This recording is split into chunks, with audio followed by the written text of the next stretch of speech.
towards the end of life.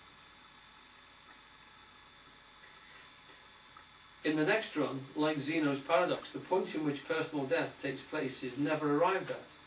In Zeno's paradox is the fact that you can't do something, you can't explain how you can open a door or move your arm. Because to move my arm from here to there, I have to move it through half a position. And to move it from here to there, I have to move through half that position. And I have to move through half that position. And I can keep dividing it so that there's always a position halfway between what I'm talking about. And that means I can do that infinitely. So there's an infinite number of positions I have to move through. And I can't do an infinite number of movements in a finite amount of time, like 2 seconds.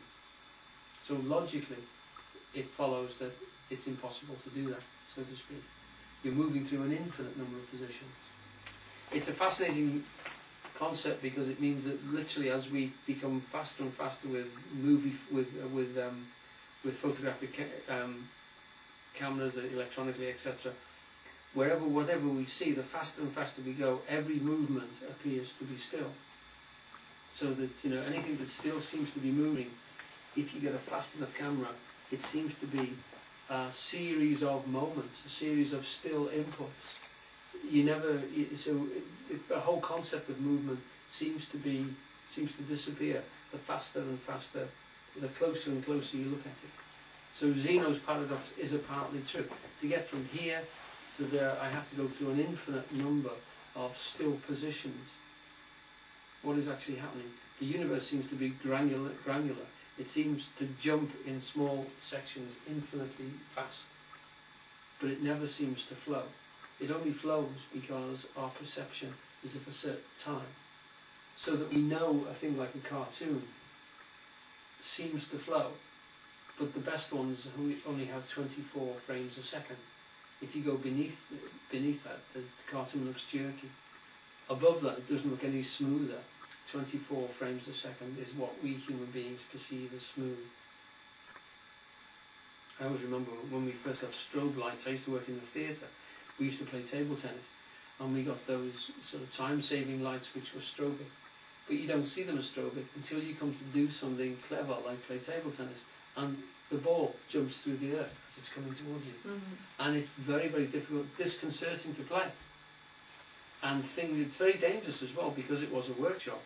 And at certain speeds, the electric saw looks still. It's making a noise like it normally makes, but when you look at the blade, it looks perfectly still because it's strobed in with its own speed of revolution. So it looks completely still. So that's the same sort of granularity that the world seems to project. So that's the Zeno's paradox. And in that, because you can never approach the moment of death, so to speak, or you can infinitely divide in terms of time the space of time you've got left. You could have, if it was 30 seconds, you could say 15, 7.5, 4 and 3 1/4. You could keep on dividing any amount of time, again, smaller and smaller, so you'd never actually reach the point of death, is what Tony argues in his book. And the Deja Vu is in that sense part of that process, as I'm understanding it, of a near-death experience, a review of your whole life, which is somehow glitched, it's somehow jumped, so it gives you that degree of distance, of separation from what you're experiencing. Okay, are we with that? Isn't there an end of an experience though? According to Tony's theory, and the way I understand it, sorry, there isn't. That ultimately you don't die. That review of your life is infinite. That's just his theory. Yeah. It's the one that he puts forward. As I'm understanding it, actually. So I mean, but he's not here actually to represent it himself. But that's his position for it. Now, if we hold that in abeyance for now, we can come back to that, because what I want to start with now is to jump from this to Eugene's talk. Now this here are quotes from Eugene's tape Deja Vu.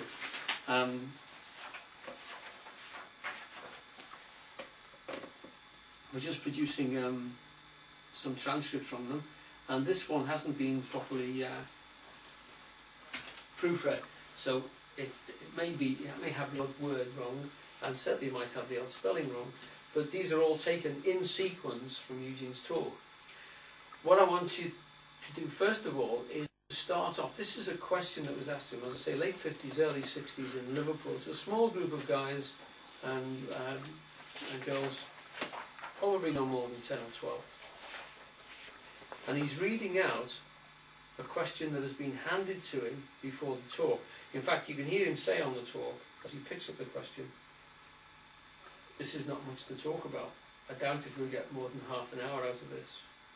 So he's talking. It's worth mentioning. I think it's always worth mentioning with this. This is the way that the man was responding. He hadn't prepared this talk, in other words. He didn't know what he was going to get. So he's responding off the cuff to the question. This is the question as he reads it out. When we have experienced in a particular situation the sudden feeling of having encountered such a situation before, this last word is the operative one, that's Eugene putting in, it is usually difficult to pinpoint the feeling to any particular date or data in the past. It simply felt as being previous to the present situation. Is this due to an overlapping of the two poles seeing of external reality? And is it possible to retain and intensify this feeling when it arises? And in so doing, build these two separate perceptions into phase with the being proper. Okay? So it's quite a tortuous description of what deja vu is. Now Eugene immediately refers to this as deja vu. I remember being around a similar sort of time, people wouldn't have, I can remember learning the word deja vu. People used to say, I've got that sensation of having been here before, or I've dreamt about this, or you've just broken my dream, people used to say, because you've just done something which I dreamt about or I felt was there before. Okay? So that's the question which Eugene's asked to tackle. And he tackles it in a two-pronged attack. What he actually says is there's two ways of describing what's happened.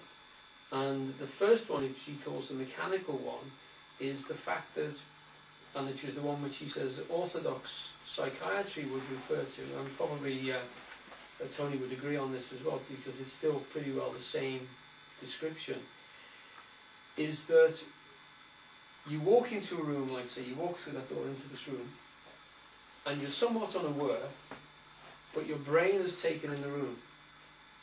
And a little bit later, and I mean maybe microseconds later, you look consciously at the room and immediately recognise it because you've got a memory trace of what you originally saw when you came in.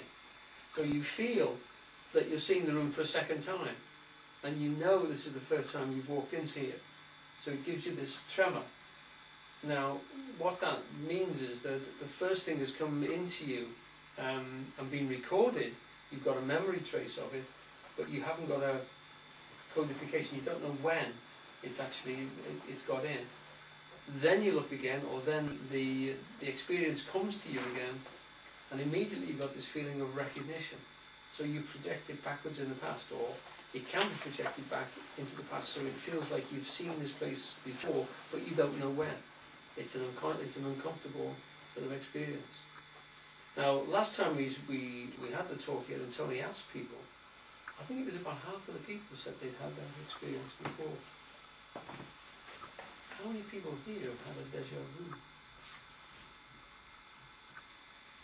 Most of us. Stuart, you should get out more. I'm not sure what I have, but yeah. Yeah? Really Never sure. had a feeling that you dreamt something before or whatever? I used to get them quite a lot. I haven't had many recently. Not really, no. No.